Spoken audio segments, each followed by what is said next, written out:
Hello and welcome back to potatocore.mp4. I am Brett, and if you're interested in creating a brand guidelines document just like this one, stick around because I'm going to show you exactly how to do that, what to include, and how to make good decisions.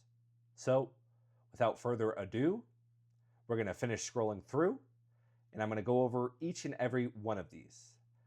Stay tuned. All right, so that was actually the side-by-side. We're going to go over the demo, actually. This is what it was supposed to look like.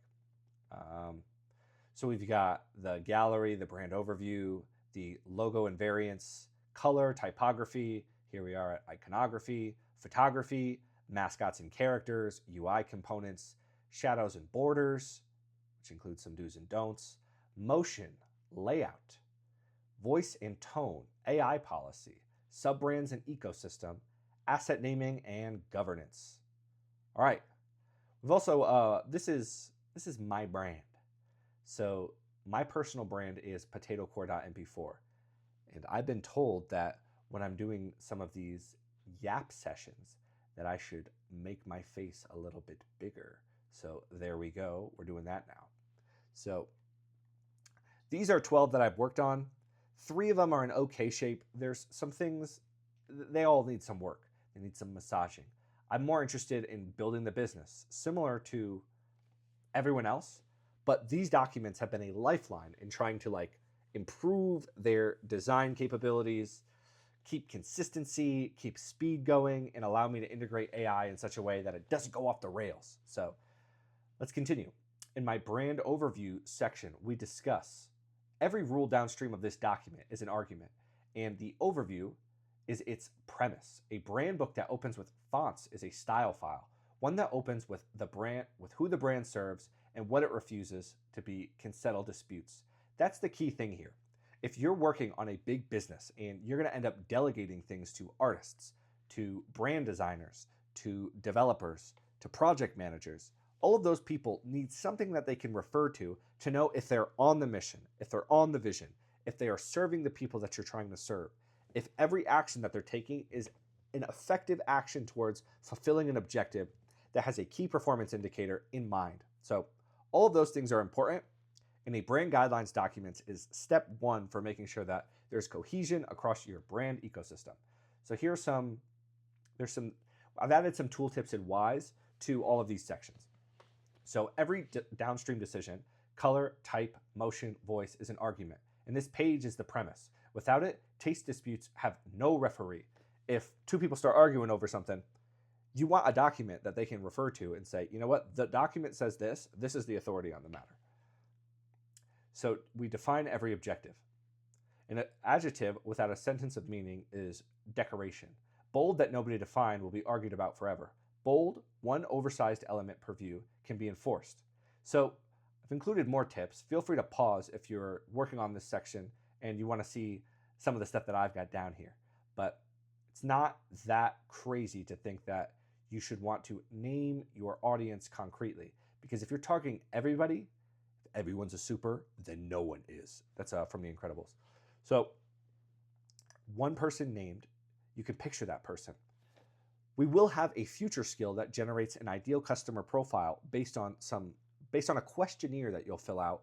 And the idea will be to create, whether it's like a Facebook clone, LinkedIn clone, Twitter clone, whatever clone, put into your brand. We take out the core functionality of that thing and we do an ideal customer profile of that individual, and you get to see inside their life. You get to generate posts from their perspective and really get a high-level overview of the people that you're trying to target with your business. All right. So when creating your logo and variants of your logo, there's a variety of decisions that you're going to want to have to make.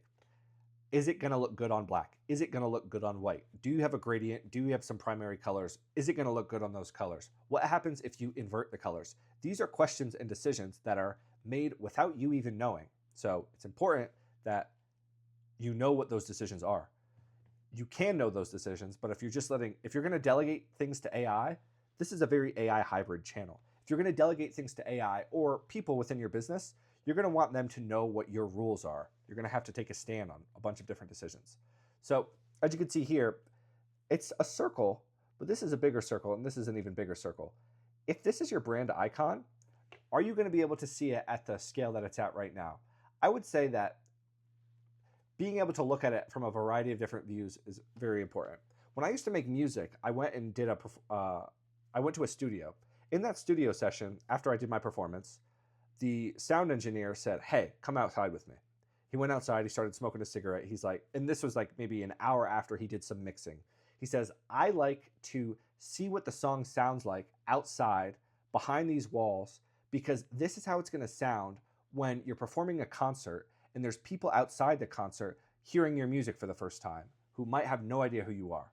I thought that was genius. Some people are going to be drawn into the mix based on how it sounds outside, how it sounds in a car, how it sounds in a studio. There are different ways to mix your music so that it comes out like that. It's the same with brands and logos and variants. How's it going to look when it's on an iPhone? How's it going to look when it's on like a big screen? What's it going to look like on a poster, on a brochure, when you're on a projector? All of these are things that you can conceive of as being decisions you have to make, but you might not know that you even have to make those decisions. You want coherence across your brand. That's what makes them successful. Nike's Just Do It. Everyone knows Just Do It is Nike. They got that. And a diamond is forever. That's De Beers. So if you wanted to see the real thing, here. This is the typeface that they use too. It's just something to think about as you make your brand. So, and you make decisions about your brand. Case study, the logo. It might be difficult to see here, but there's a box right here, there's an arrow right here, and then there's another box right there. Let's even zoom in. It's still pretty bad, but you might not know it, but this is me trying to show you what FedEx is trying to get across with their logo. What am I talking about there? Look at the E and the X on the FedEx logo. It's an arrow. It's implying motion. That is FedEx at its core. It's bringing things to you. It's all about the delivery, the supply chain. They're doing work. Amazon does something similar. Their smile that they have in there is actually going from A to Z. Let's check out Amazon logo. Look at that, A to Z. Anything that you could need. So just know that you have the ability to make a decision about your brand's logo and slogan that can convey these messages. Now, if you look at Apple, you'll notice that the apple bite is the actual same shape as the stem. This was intentional, and you're not going to mistake this for a cherry if we zoom out. That is clearly an apple, no matter how far or how close we get. So, good job on Apple. They've always been experts of design. On to the next. Color. There are tons of psychological things going on when you see a color. If you see red, you might get this notion of urgency or to stop. Something might be important. It also might increase your appetite and give you energy. Orange is also energetic, but it's friendlier. And there's this notion of value. I think Big Value is a brand. Is it called Big Value? There's an orange brand. Is it Big Lots? Big Lots? Yeah, Big Lots, orange. If I'm not mistaken, like, I might be wrong here, but I'm pretty sure only $1.99. It's not that expensive. So, value. My brand, Potatoes, it's very there's black, yellow, orange, and dark orange, and white. Those are our main colors. Those, according to this form, would indicate that I'm an authority on whatever it is that I'm doing, which is being friendly, energetic, and valuable. Then I'm optimistic, but there's also a caution. My brand is also a cautionary tale of someone who's been caught between three different personalities. One that is like a couch potato, completely out of shape. Another that is like relentless in their pursuit of whatever it is that they're working on, but they don't know how to rest, and they don't have faith in themselves to be able to continue. If they take a day off, they think that that means all is lost. And the third one is someone who reaches their goals and is a bit nihilistic at the end of it, thinking that hedonism is the only answer. That's the person that I'm trying to like reach here. These people who I've just described are the ideal customer profile for my brand Hot Potato Gains. And it's what I'm like currently working on primarily. But that said, I want to be an authority on things energetic, trying to get people up and out. I want them to be optimistic, but cautionary about like the decisions that they're making, what they're putting in their body, if they're going to be exercising today, if they're going to be resting or not. Important. everything, all this. So, okay, we got that one. Brightness also moves the psyche. We've got all these different variants for like, what does red mean when you're darker, when it's a light, when it's more opaque or more translucent. Brightness does things to the mind. So navy reads as institutional trust, sky blue reads as openness and ease, darker carries weight, heritage, seriousness, brighter carries youth, energy, and approachability. And if we look at blue over here, blue says trust, calm, and competence. You might notice that a lot of hospitals are blue. You want people in hospitals not to be stressed, releasing free radicals into their brain, cortisol maxing. You want calmness. You want to trust your doctor. You want to know that they are competent. So that's what that blue color is doing for those brands. Same with, it's also serious though. So like you'll see a lot of different hues of blue within hospitals. There's WCAG. This is also a point that I want you to be familiar with. The Web Content Accessibility Guidelines. Make sure that you are building accessible websites because you can open yourself up to lawsuits if you don't. Just be careful there. So we got that. Decide from a ramp. All of the colors that you're going to be using, you're probably going to want to use in a variety of different ways. It's important to codify that and look at them in a document because maybe you don't like the 10, 50%, 75%, 100% hues. Maybe you want to close that band. Maybe you want them closer to the dark end. Maybe you want them closer to the light end. You got options. Just make sure that you're making the decision and not just leaving it up to chance or leaving it up to AI to decide because sometimes AI will make decisions that you don't really like. Typography positions a brand faster than color. A high contrast serif borrows fashion house authority. A geometric sans borrows product neutrality. A mono voice says the brand lives near code. The pairing is the decision. The hierarchy is just its arithmetic. So that's a bunch of fancy words to say typeface matters. The font family you're choosing matters. The font weight, how thick the font is, matters. These are communicating subtle things about your brand to the person you're marketing to. So a serif, that's just these little like squiggly lines at the end. If we, did not mean to, supposed to zoom. It's these little squiggles. See, you can see at the top of the cursor, I'm kind of covering them. I can't really get the, just the points, but like, yeah, because it keeps doing that. So you can even see it's a little more ornamental, right? It's got this whoosh. It's not quite an ornamental font. I mean, it's not an ornamental font at all. It's just a serif font. That's what that is. This is a sans serif font. You're like, oh, I get it. It's different. They don't have those little curls anywhere. It's not as decorative. Then you've got attitude, display font.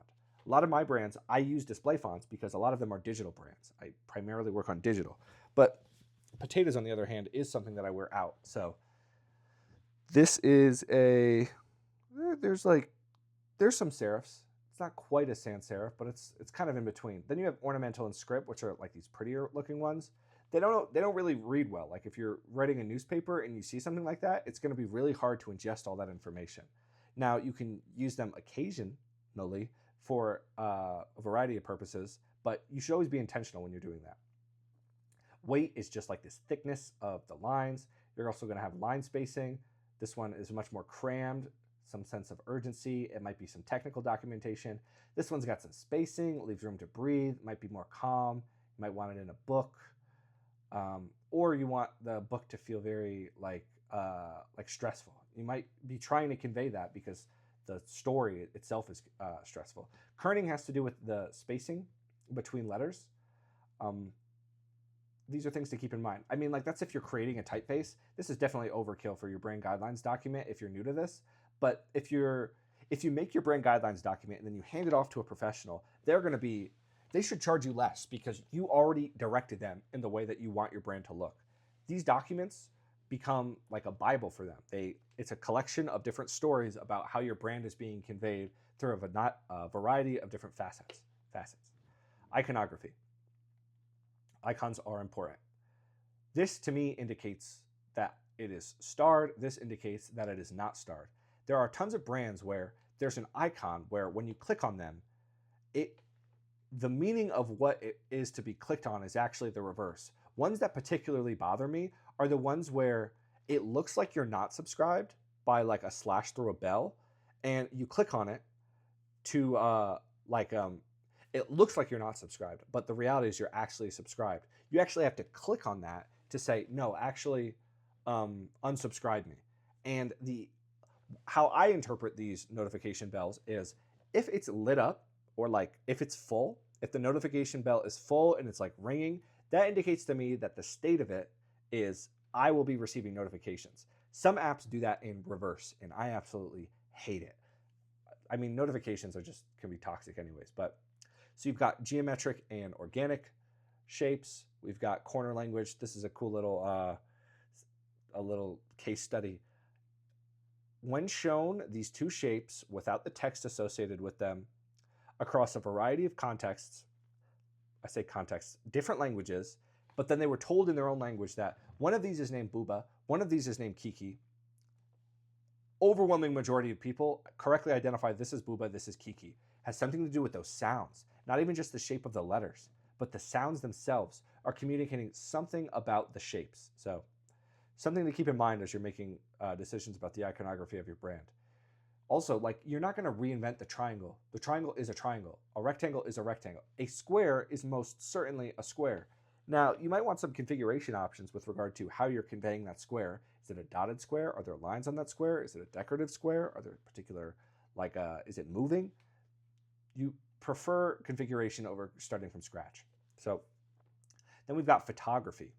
We've got some options here. I'm not an expert in photography, but I did take a course once, and some of the things that stuck out to me were leading lines. The idea is if you have like lines that lead to something, the eye will be drawn to it. So when you're taking pictures, keeping that in mind, and this idea of the rule of thirds, where like this is supposed to show a grid. There's very low contrast here. Speaking of contrast, crap design is key to think about when you're making designs. Contrast, repetition, alignment, and proximity. Proximity could probably also be replaced by positioning, but the idea is like this has less contrast with this background than this text has with this one. I would say this is easier to see, and this one's even easier than both of those to see. Obviously, this dot has better contrast, but the grid itself has very low contrast. So I would argue that this needs a revision, but that's why we're doing these videos. I'm going through, and the next time I do this video, you're going to see, hopefully, that this has improved objectively. Mascots and characters. You may have mascots, you may not have mascots. I've got a ton of characters within my ecosystem, so depending on what sub-project I'm working on, I want to make sure that there's a character that's kind of governing it. For potatocore, it's actually, it's not Odie, Buddy, and Ido. It's actually French and Waffle Fry. Those are the two characters that are really responsible for potatocore. What exactly that means, wait and see. I have a vision in my mind, but do you just want me to rant this whole time? I mean, I'm already doing that. When you hand over specs about your characters to a variety of different people, it's going to benefit you greatly because you're going to see an enormous amount more of consistency. It's not just going to be random all the time. It's going to start to feel like the person who put this together knew what they were talking about, knew what they were doing. You want to be that person who knows what they're doing. UI components. Having a document where you can point all your AIs at for like, hey, this is where our buttons are when it's rested, when it's on hover, when it's active, when it's disabled. When we're making a brochure, this is what it looks like. When we have buttons that you want to interact with on mobile versus on web, this is about the circle size that is valid for like people, like what you can expect from your user when they're clicking a button. Any smaller than this and it can start to frustrate them. Same with these with buttons on mobile. They have to be a little bit bigger. And because the screen's smaller, but the button needs to be bigger, the experience needs to be cultivated differently. It's going to look different on screen versus print. Like this one's more bulgy, there might be more bleed. This one might look better on print. Clothing and packaging, like this is embroidered. And because it's embroidered, like the corners, there's like a little bit of like little frills. I really like how it came out. It came out really good. That said, it's not perfectly round in all those spots. It's real cloth. I like that style. Shadows and borders. This is something that it's really easy to come across as amateur if you just throw a shadow and a border on everything. I personally hate this thing that AI does which is put this little line on every border that it finds. I think madness.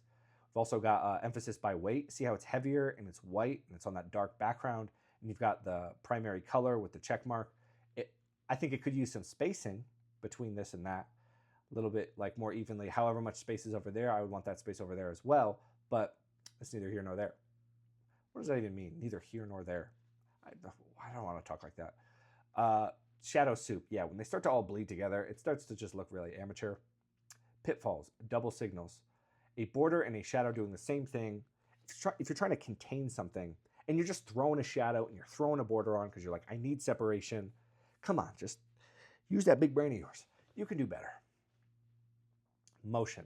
Motion is personality with a timestamp. I hate this.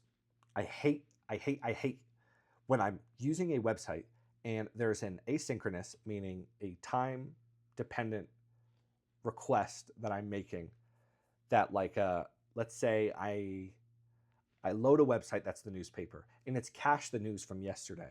And I'm like, wow, this news is really cool. I want to click this news so I can read the whole news article. And then all of a sudden, right when I go to click, it finishes loading and swaps it out with something else. I hate that. I would much rather it show the usual shimmer of like, hey, we're loading some content, and then it pops up. If it does a shimmer, the content pops up, and then when I go to click on it, all of a sudden, an ad pops down and pushes it, and it ends up, the ad is right where I went to click, blocked, reported, straight to jail. I hate that stuff. So keep that in mind when you're building your websites. Sometimes you don't need a lot of motion. Like this website in particular, a lot of it is just like reveals, but you can also use motion to tell a story. This one, the speed is going to be telling a statement. I thought that it was going to be this one. It's still not this one. We're almost there. To tell a story, it's this one. So for the tomatoes brand, I like the idea of it starting as a little green, unripened tomato. It grows, and then the gradient gradually shifts to red. That to me is how I would want elements appearing on the tomatoes in the tomatoes ecosystem. Now, I also think that tomatoes have vines, tomato vines have leaves, and those leaves are subject to the wind. So in that brand, separators, I think, should have these alternating like vines that kind of just move back and forth subtly. It gives this nice, peaceful feel that we like to grow here. So now with potatoes, I'm going breadth first with potatoes. I think that since it's hot potato games, there's all this like super potato energy. I like the idea of more boom with potatoes. That said, someone else might reverse it and build like a potato and tomato brand where the tomato is the energetic one and then the potato is like more slow. And I mean, you think about it, it's underground. Why am I making it so fast? It was an intentional decision on my part because I'm trying to get those couch potatoes up and off the couch. See, it's all about telling a story. I'm not saying I'm like some genius at this, but just be a little creative. You could do it. Now layout, you're going to want to go over and understand what like grids, columns, and lists versus cards, and lists that have cards in them, cards that have lists in them, scrollable viewports, conventions by industry.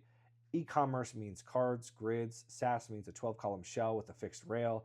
Editorial means one-column measure. Luxury means asymmetry and emptiness. Convention is usability. Deviate on purpose as a statement, never by accident. Like I said about the statement, the potato, hot potato energy, we're jumping into action. White space is emphasis. Some people get worried about white space. I mean, like you see this white space right here. And if we just take my head, we remove my head, look at all that white space. Now, I hope this doesn't ruin the current video, but side by side, see we got all this over here. In the side-by-side version, we take out the white space.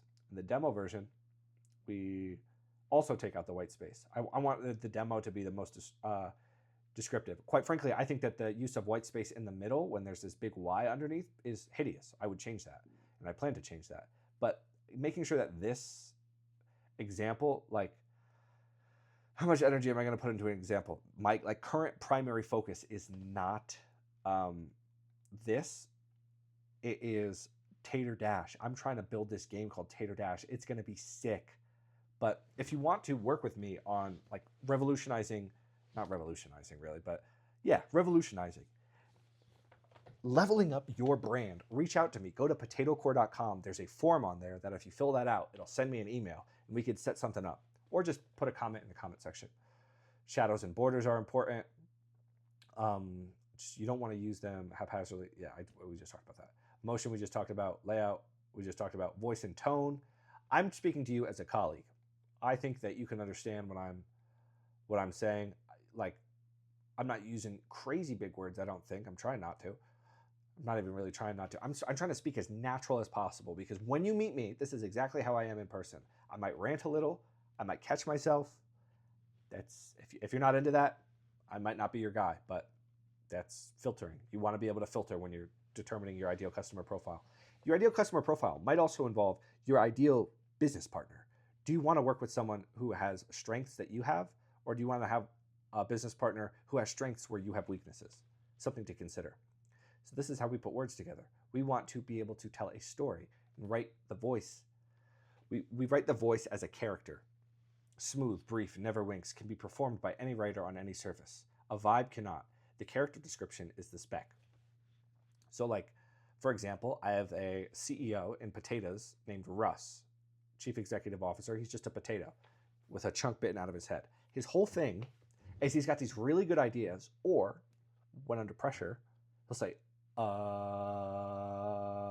and in that space, there's like this magic thing that happens where everyone else chimes in and fills that void that he's laid the background for. Like, there is space here.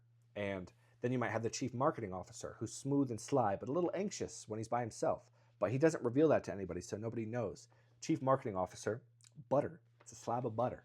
He might be like, hey, yeah, cool. Like, he actually wouldn't do that because that's not cool. He would just be clear, concise, to the point.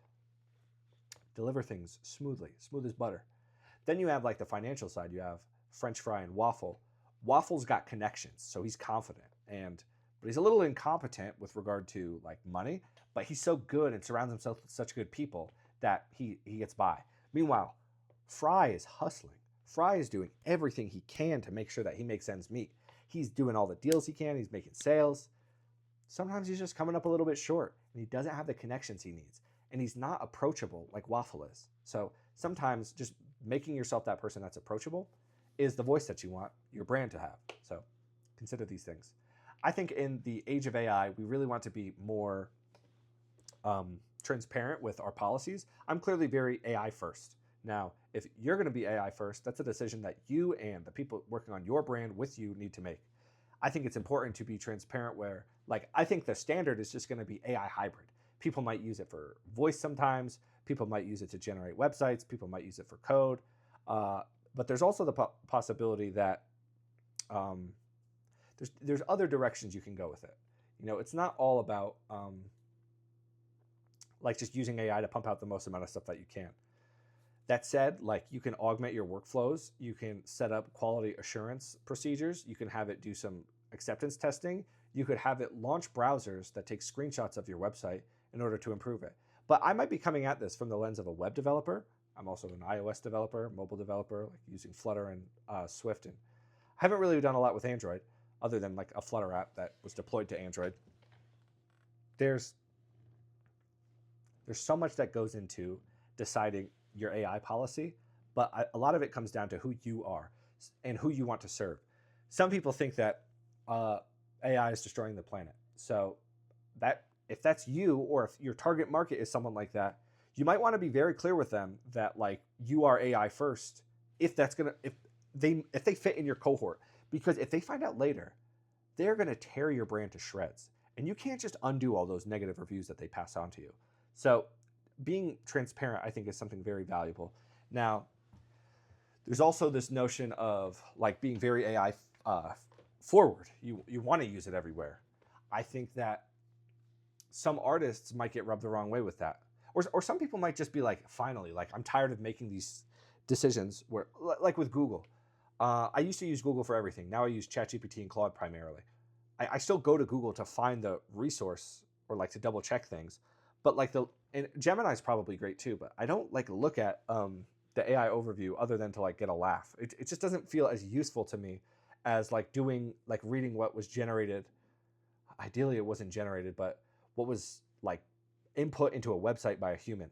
I know a lot of what the websites that are out there now are just AI generated slop, but like having a policy where it's like no AI for external facing communications or like deliverables, nothing that you receive from this brand is going to have AI in it or like AI at the source of it.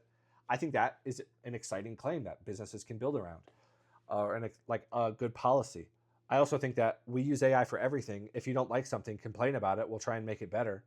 That's also valid. There's tons of different ways to go about building your business, but being transparent about it, I think, is key. You don't want to piss people off later on down the road when they found out that they were eating margarine and not butter. Sub-brands and ecosystem. This is something that I have to, let's just finish looking at these. Name the stance in one term: AI first, AI hybrid, AI free. Archetypes you can claim up front: AI public, AI human, public, AI internal, human, public. Like you can declare the how autonomous, if there's QA stuff that's like that it's dealing with, it's taking screenshots and then doing an adversarial review. I think that's an effective use of AI. That's not, some people are really anti-generative, but if they can wrap their heads around what like an adversarial review is, taking a screenshot of something and then have AI tear it to shreds and like complain about the user experience without even being a human, that's a remarkable way to get like an improvement in the product for the sake of serving the customer in a way that actually makes their life better. So if someone's going to be mad about that, at least you say that you only use it as the quality assurance part. They might not be as mad. You might actually open some minds there, which I think is an exciting thing. Disclosure is the default. That's a personal thing. So you might not even want some. Like, you don't need all these sections in your brand guidelines document. These are just ones I recommend. Sub-brands and ecosystem. Multi-brand organizations need an architecture before they need assets. So here's an example. Where is it? I think it's the last one. Oh no, it's not even. Oh, okay. Yeah. So channels are depths, not divisions. We've got harden the shared core. You have like that's what the brand guidelines document is, the shared core. Code the siblings. You might want an easy way to differentiate things, so you might color code them. Fundamentally, all businesses is acquiring traffic, converting that traffic into someone who buys your product. And every one of those things is worthy of tracking and figuring out like a strategic initiative behind it. How are you getting traffic? If you're not getting traffic, you don't have a business. How are you converting traffic? If you're not converting traffic, you're not a business. What is your product? If you don't have a product, you don't have a business. So all three of these things are essential, and you have the capacity to make strategic decisions early on to make sure that it's cohesive and coherent across all of your different verticals. Now, asset naming and governance. One to split. Asset naming and governance. A brand system nobody can maintain dies within a year. Governance, naming formats, and where the truth lives are what keeps the book honest after everyone stops looking at it. So there's like this idea of like, oh, you're just generating everything on ChatGPT. You put it in the downloads folder. That gets too big. So then you put it into an archive folder, and then the story repeats itself over and over and over. What you can do is contact me, and we could set up some automations where it uses computer vision to scan the thing that you downloaded, categorize it, and then follow some guidelines that we put forth in the asset naming and governance section. And then bada bing, bada boom, all of a sudden, everything's getting filed and sorted automatically upon download. These are options that are at your disposal. If you live in the modern era, these are all very trivial things to do. You don't have to spend thousands of dollars to get a developer to figure all this stuff out. You just call me, spend tens of thousands of dollars. Just kidding. But yeah, I will charge you money if we set up a meeting. Just know that. Human filing and AI filing. Yep. One naming pattern, worked examples. This is what I'm talking about. What brand is it? Is it going to be able to identify it? You train your model on that. What category is it? Trained. Is it labeled correctly? Trained. Variant, trained. So we've got, I think you get the idea. So here's once again the side-by-side.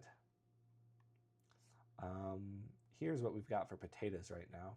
We'll just go over it one more time and we'll call it a day. I've actually changed this because it was in this style before. I don't think it belongs. I want this to be more like the potatoes are behind this whole vision. They're going to have comics that demonstrate that, like, oh, this was a plan, this is just a strategic initiative. That's the way it's going to be encoded. As I like, when winter comes along, that's when I start to focus on potatoes more again instead of hot potato games. These are some of our characters. These are some of the tints. And you see, like, it comes across differently. I don't have that, like, slider section over here. But if I asked for it, I could get it. Claude Code makes it easy. And I could show you the skills that you need in order to be effective at performing these operations. Iconography, these ones apply to a variety of them. I remember generating all of this because I just got so frustrated with the carousel. Where's the carousel? I know we already passed it, but this carousel, I just kept having to remake it. And I'm like, you know what? I'm making a brand guidelines document. And the history of that is I was in Distributive Educational Clubs of America. We learned about brands. I went to a coding boot camp that was also design and technology. And they showed us some brand guidelines documents from someone who came in and gave a speech. And I was like, wow, I didn't know all brands had that. So I made my own. And that's kind of where the potatoes skill came from.